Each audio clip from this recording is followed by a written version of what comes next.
so this about Velma, so this was it. Let's talk for a moment about cliches. Ideas, expressions, or situations that get repeated and overused to the point where they become tiresome, predictable, and boring. Like the movie villain who pauses at the moment of victory to explain his diabolical plan. The awkward, unattractive, socially inept guy who somehow ends up with a smoking hot girlfriend. Or the aging, cynical cop taking on one last case before he retires. Or the modern remake of an old IP that race and or gender swaps the majority of its characters, makes women the driving force behind every narrative event, introduces gay romance where none existed before, and makes straight white men the target of every single piece of mean-spirited humour from start to finish. Which brings me neatly along to Velma, an HBO remake of the classic Scooby-Doo TV show from the 1970s about a team of mismatched teenagers who travel around the country in a van solving local mysteries. There was Fred, the suspiciously fashion-conscious leader of the team who was always on the lookout for another case to solve. Daphne, his beautiful and accident-prone girlfriend. Velma, their geeky and awkward but highly intelligent friend from high school. Shaggy, a cowardly stoner who often ended up being chased by whatever ghost or monster was on the prowl that week. And of course, his talking doggo Scooby, who was always on the lookout for another snack.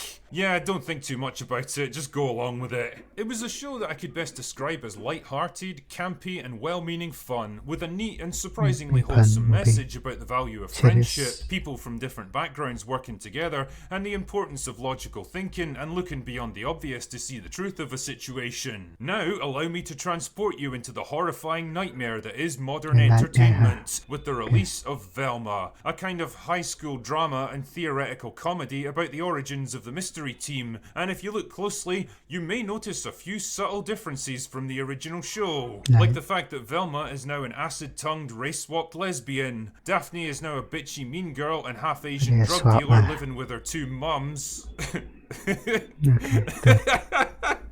I can't do this, man. Shaggy is now a black high school news reporter for some reason with an unrequited crush on Velma, and because the show needs an object of mockery, Fred is now a mentally challenged, hormone-deficient rich kid who's so spoiled that he literally doesn't know how to cut up the food on his own plates.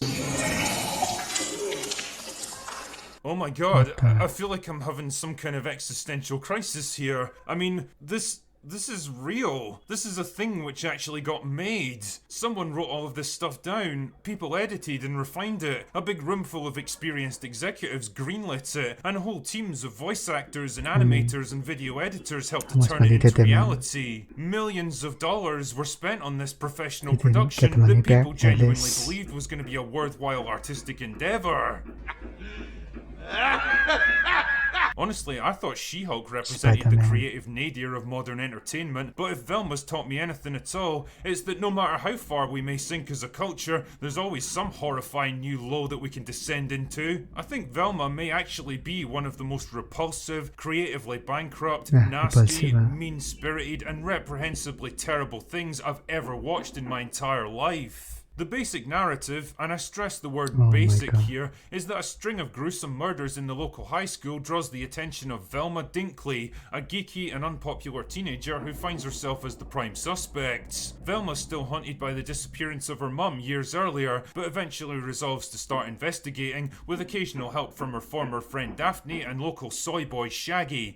I mean Norville. The trail seems to lead to Fred Jones, the local rich kid who has both a motive and an unpredictable personality to back it up. But was he really responsible for the murders, or is there something else at work here? Clearly the intention with Velma was to delve more deeply into the relationships and personalities of these characters, giving us more of an insight into who they are when they're not driving around solving mysteries and what actually brought them together in the first place. I mean, I can't say I ever really cared to delve deeper into the personal lives of people like Fred and Daphne, but here we are. And of course, all the usual tropes of the teen drama are present and correct. The high school cliques, the tension between girls of different social standing, the relationship woes and the unrequited crushes, the troubled home life, the divorces and the abusive parents and the unconventional family units. It's all populated by a cast of charmless, self-absorbed, neurotic, trite, unlikable morons who all talk and act like they just walked off the set of a Marvel movie, and compounded by dated references and lame attempts at observational humour of the horror genre that movies like Scream did far better 25 years ago. And of course, it's a modern animated show, so naturally it has to be hammered home by the same soulless, generic Cal Arts Not to get animation style that demonetized. pretty much everything relies on these days. Honestly, if you told me that most of these shows were simply produced by an AI, then I would absolutely believe you. Okay. Like I say, it's a show which pretty much This is embodies Sam. every negative stereotype and cliche of the modern remake, like the pointless race swapping. Man, it's a total mystery why lead writer Mindy Kaling chose to make Velma Indian, the lame attempts at snarky observational MCU-style humour, the overuse of gay romance, and the constant attempts to work in cultural references that became dated about 5 minutes after they happened. I mean, And what's truly don't think baffling there's about this nothing show wrong. is that it tries to wrap all this stuff up in what it believes Then is a I think package of maybe I ironic, listen up self-aware, postmodern humour. You This can't one. spend half your time criticising the tropes of storytelling while embodying the very cliches of modern remakes that people are so sick and tired of. Now, all of this would be bad enough, resulting in simply another forgettable remake of something far more popular, but the thing that really struck me about Velma is the sheer bitterness and hatred that seems to radiate from it. You really get the sense that this is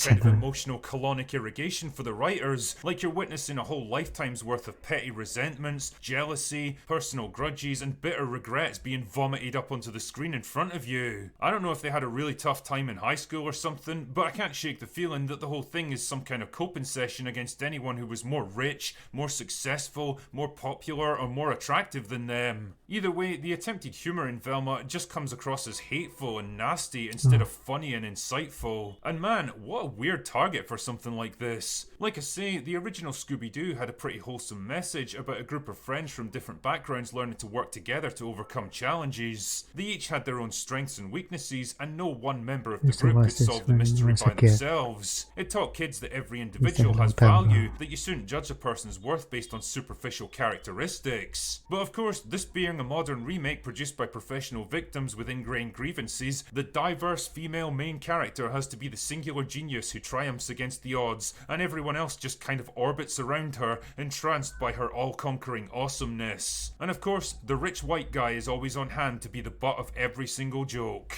Now, you might be wondering if I'm going to watch the rest of this season so I can give it a fuller review by the end, and the answer to that is watch it? fuck Okay. off. Velma isn't worth even a know that. moment more of my time, or anyone else's for that matter. It's a pointless dumpster fire of a show that this deserves to be was all of consigned to them. the ash heap of history as quickly as possible. So do yourself a favour and watch something far more rewarding, like paint drying.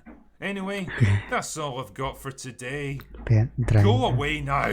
Very good one at the ending. We should start watching the soda. Is it related that bad? Also, what's wrong with lesbian representation? Maybe the storyline is not that good. We should just check out the episode 1 in the series, what watching or not. I guess I'll end the video there for now. Just video. Everything relies on these days.